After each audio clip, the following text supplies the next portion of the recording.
You have 5 minutes.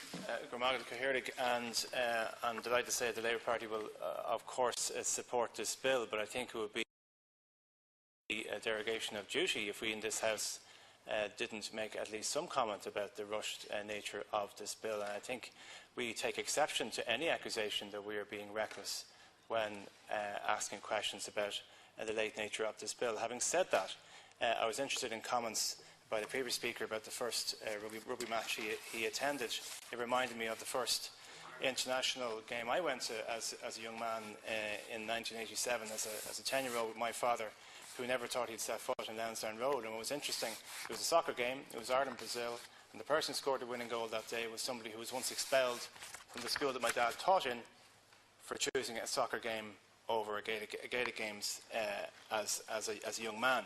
And that's the Ireland that I grew up in, and I grew up in an environment which was actually quite hostile to rugby, and didn't trust it and didn't like it.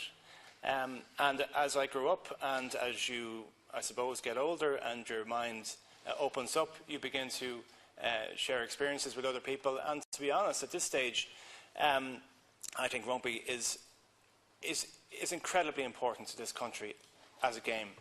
And it's incredibly emotional for Irish people to see a team of 15 men or 15 women from every part of this island, different religious backgrounds, different socioeconomic backgrounds, standing shoulder to shoulder under one banner and representing one jersey. And of course, this summer in Ireland we will have a Rugby World Cup, the Women's Rugby World Cup, which we are hosting in this country, which we can be quite proud of.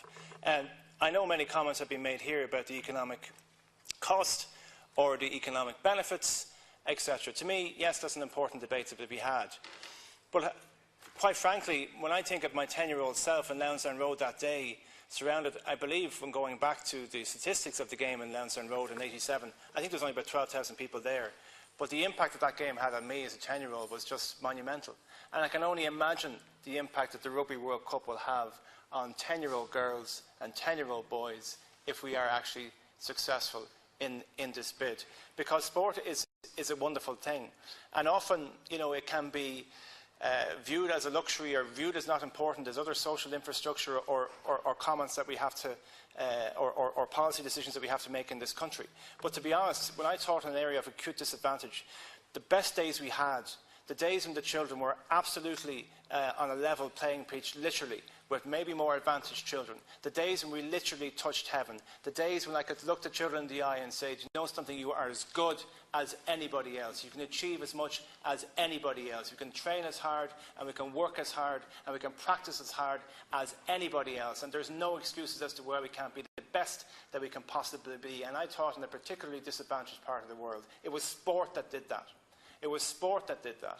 And sport also often brings people in from the margins who would never ever have in mainstream media to represent their country, often a country that has let them down. We have had members of the travelling community proudly walk out in front of an Olympic team carrying the Irish flag. We've had members of the unionist community, the loyalist community in Belfast representing the tricolour in Olympic Games. We have had members of disadvantaged and alienated and immigrant communities across the world represent the Green, which is something that they're often derided for their English accents, even though they come from Irish communities abroad. So what I say to this House and to the Minister, the power of sport can be overwhelming. It can be so uplifting. It can be so inspirational. But I will absolutely agree with what Senator O'Sullivan said, because a mention was made about free-to-air. 1 minute.